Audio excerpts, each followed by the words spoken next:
काळे केस. लेखक ना. सी. फडके. जुन्या अभ्यासक्रमातील इयत्ता 9वी मधील हा एक लघुनिबंध. काळे केस. तुमचे केस अजून काळे कसे राहिले आहेत? मला भेटाव्यास आलेल्या त्या गृहस्थाचा प्रश्न ऐकून मला आश्चर्य वाटत नाही. या प्रश्नांची मला आता सवय झाली आहे. कुठे परगावी व्याख्यानासाठी मी गेलो की पूर्वी शाळेत अगर कॉलेजात माझ्याबरोबर असलेल्या व आता त्या गावी राहत असलेल्या जुन्या परिचयाची माणसं भेटायला येतात. जुन्या आठवणी निघतात. आता आपला तो कुठे असतो, आमका तो काय करतो, असल्या प्रश्नांची आणि उत्तरांची देवाणघेवाण होते. घड्याळाचे काटे मागे पुढे फिरून कित्येक वर्षापूर्वीचे दिवस उकरले जातात. मातीच्या ढिगात सुखदुःखाचे माणिक मोती सापडतात. त्याकडे न्याहाळून पाहताना सुस्कारे सोडल्याचा आल्हाद वाटतो.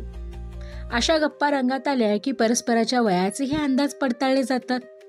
आणि मग मला भेटाव्यास आलेला माणूस माझ्याकडे क्षणभर टक लावून बघतो आणि विचारतो, तुमचे केस अजून काळे कसे राहिलेत? या प्रश्नातील गर्भिता प्रशंसा उघड असते.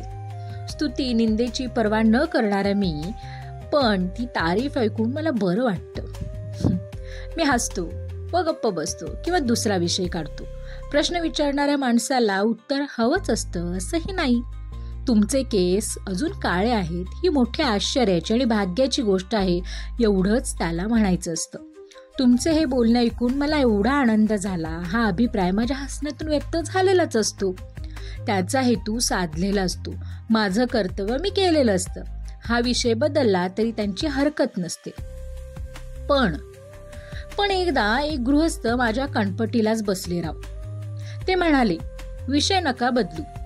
केस काळे राहावेत म्हणून तुम्ही काय युक्ती केलीत सांगा. मी त्यांच्याकडे आश्चर्याने पाहिलं आणि माझ्या मनात आलं, केसांच्या क्षुल्लक प्रश्नाचा तगादा लावून हा गृहस्थ मला केसभर विषयांतर करू देत नाहीये. हा काय चमत्कार. पण त्याच्या डोक्याकडं नीट निरखून पाहिल्यानंतर तो तसा का करत होता ते माझ्या डोक्यात आलं. वाढत्या वयाबरोबर डोक्यावर पसरू पाहणारा पांढरा रंग छपविण्यासाठी बाजारी कलप वापरणाऱ्या लोकांना प्रथम काही दिवस पांढऱ्या केसांवर झाकण घालता येतं. पण हलके हलके पांढरं पडण्याची लागण केसात भलत्याच प्रमाणात होते आणि सारं आभाळ फाटल्यासारखं होतं. कल्पाची रंगपंचमी नित्यनेमानेच होऊन बसते. माणूस कंटाळतो आणि मेहनत सुटली की पैलवानाची पोटं जशी केविलवाणी होतात तशी त्यांच्या केसांची दुर्दशा होते. त्या केसांचा पांढरेपणा पुरता बोचलेला असतो. कल्पाचा काळेपणा त्यावर चढलेला नसतो. चकण्या माणसाची नजर नेमकी कुठे ते सांगणं जसं कठीण असतं की नाही, तसं त्याचा रंग नेमका कोणता हे सांगणं कठीण होऊन बसतं.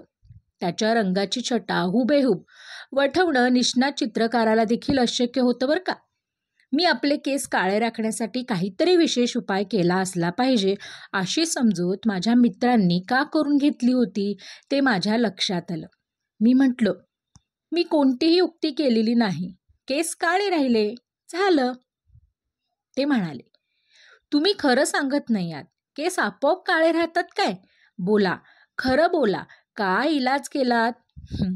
मला त्याची थोडी चेष्टा करायची लहर आली. मी म्हणालो, तुम्ही पिच्छाच पुरवत आहात तेव्हा सांगणं भाग आहे. आता कसं बोललात? ते खुशीत येऊन म्हणाले, सांगा काय केलं? मी म्हटलं, असं पहा, केस कशामुळे पांढरे होतात? फार विचार केल्यानं, नाही का? ते कारण मान्य करण्यात ते स्वतः फार विचारी ठरत होते. त्यामुळं क्षणाचाही विचार अगर विलंब न करता ते म्हणाले, हो, ते तज्ज्ञांचं मत खरं आहे. मी म्हटलं, मग आता मतावरूनच केस पांढरं होऊ न देण्याचा उपाय उघड होत नाही का? तोच उपाय मी केला. ते म्हणाले, लक्षात नाही आलं.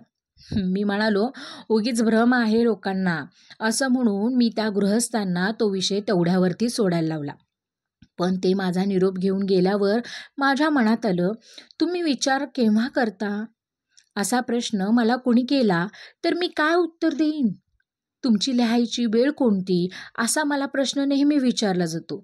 ते मला जर एखाद्यानं विचारलं, तुमची विचार करायची वेळ कुठली, तर माझं उत्तर काय असेल? माझी उत्तर माझी विचार करायची वेळ कोणती विचार करण्यासारखा प्रश्न आहे. हा प्रश्न टाळता येण्यासारखा नाही. त्याचा एकदा निकाल लावलाच पाहिजे. या निश्चयानं मी स्वतःच बरेच दिवस निरीक्षण केलं आणि आता मी निकाल लावला आहे. माझं उत्तर तयार आहे. उत्तर थोडंसं चमत्कारिक आहे, पण ते तुम्हाला सांगायला हरकत नाही. मात्र माझी विचार करायची वेळ कोणती असं मला विचारू नका, कारण अमुकच वेळी नव्हे तर सदा सर्व काळ मी विचार करीत असतो. लेखनाचा उद्योग करणाऱ्या माणसाचं तो करायलाच हवा. नव्या नव्या कल्पनांच्या शोधात मी नेहमी असतो. अर्धवट सुचलेल्या कल्पनांची आकृती पूर्ण करायचा त्याचा यत्न असतो. गाढ झोपेच्या घटका सोडल्या तर त्याचं मन सतत विचार करीतच असतं. त्याची सावली ज्याप्रमाणे त्याला कधीच सोडत नाही, तद्वत तो स्वतः उद्योगात बाह्यतः गुंतलेला दिसला तरी मनातल्या मनात संकल्पित लेखनाबद्दल कसला तरी विचार करीत असतो. तेव्हा माझी विचार करायची वेळ कोणती ते काय सांगू. पण विचार करण्यासाठी कोणती वेळ मला सर्वात आवडते? अगर कोणत्या वेळेत मला सर्वात जास्त विचार सुचतात असा प्रश्न विचारला तर त्याचं उत्तर मात्र देता येईल. माझं जे उत्तर आहे तेच इतर लेखकांचं देखील देतील की नाही हे मला माहीत नाही. माझा अनुभव तेवढा मी सांगतो. तो असा की सकाळी दाढी करायची वेळ मला माझी विचार करायची सर्वात आवडती वेळ आहे, कारण त्यावेळी मला नवनवी कल्पना आणि विचारही सुचतात. मी सकाळी उशिरा उठतो आणि खोलीत खुर्चीत बसून नव्हे तर गॅलरीतल्या एका खांबाला लावलेल्या आरशापुढे उभा राहून रोज दाढी करतो. डाव्या अंगाला सूर्य पुष्कळ वर आलेला असतो. त्याच्या किरणांच्या झोता माझ्यावरती पडत असतात. तिसऱ्या मजल्यावरच्या उंचीवरून समोर उजव्या बाजूला भिंतीच्या कौलांच्या उंच सखल आडव्या उभ्या रांगा दिसतात. पावसाळ्यामध्ये दिशा धुंद धुसर झालेल्या असतात. कधी पावसाची नाजूक रिमझिम तर कधी गरजणारी वृष्टी सुरू असते. पण बाकीच्या ऋतूमध्ये सबंध देखावा उन्हात झळाळत असतो. खालच्या रस्त्यात दिवसाची सुरुवात रहदारी चालू झालेली असते. वाहनांचे, फेरीवाल्यांचे, संभाषणांचे, आयांनी लहान मुलांना मारलेल्या हाकांचे आवाज उठत असतात. माझं लक्ष त्यांच्याकडे नसतं. स्नानगृहातल्या फवाऱ्यातून पडणाऱ्या जलधारांच्या तुषाराप्रमाणे अंगावर आलेल्या किरणांच्या स्पर्शाची मौज घेत प्रकाशाची ताजी झिलई झालेली झाडांची आणि जमिनीच्या टोकांच्या रंगांची चमचम बघत मी क्षणभर उभा राहतो. तो देखावा मला मुख्य शब्दांनी म्हणतो नमस्ते. मी उलटं म्हणतो नमस्ते. मग मी गरम पाण्यात पडून वाट पाहणारा ब्रश उचलतो, साबणांच्या कांडीवर घासतो आणि गालावरती, हनुवटीवर, गळ्यावर साबणाच्या फेसाचा जाड थर माखायला प्रारंभ करतो. आणि त्याच क्षणी नवे विचार, नव्या कल्पना माझ्या मनात कारंजांच्या तुषारांप्रमाणे उडू लागतात. माझ्या लेखनातल्या कितीतरी गोष्टींचा जन्म हा अशा प्रकारे दाढी करायच्या वेळी झालेला आहे. यावेळीच मला माझ्या विचारांना का भरती यावी ते मला सांगता येणार नाही. ते एक मला अजून न उकललेलं गूढ आहे. कदाचित असं असेल की दाढी करायची वेळ माझ्याजवळ कुणी नसतं असलेलं मला आवडतही नाही आणि त्यावेळी मिळणारा एकांत इतर सर्व वेळांच्या एकांताहून निराळ्या स्वरूपाचा असतो. कदाचित हेही कारण असेल की साबणाचा सुगंधी, शुभ्र आणि गुदगुल्या करणारा फेस तोंडावरती फासताना व नंतर वस्ताराच्या पात्यानं तो काढताना विचार करायचा माझा मुळीच हेतू नसतो आणि म्हणूनच नाना विचार माझ्या डोक्यामध्ये येतात, मनात येतात. कारण कल्पना ही देखील लक्ष्मीसारखी लहरी आहे. तिची आराधना करण्यासाठी तिच्यापुढे गुडघे टेकले की ती रुसून दूर होते. उलट तिची पर्वा न करता पाठ फिरवली की मग ती मागे लागते. इतर वेळी मी मुद्दाम विचार करायचा प्रयत्न करतो. मला काही सुचत नाही. दाढी करायच्या वेळेस मी विचारांच्या प्रयत्नात मुळीच नसतो आणि मनावर विलक्षण प्रसन्नता आलेली असते. कल्पना सुचतात, पण हे सारं माझं तर्क आहे.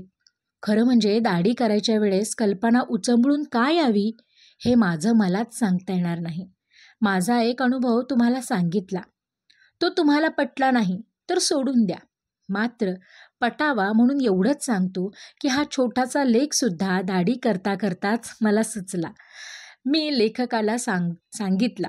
तो लिहून पुरा करायच्या वेळेस माझ्या कानाच्या पाळ्यात अजून साबणाचा अर्धवट वाळलेला फेस आहे. बघा.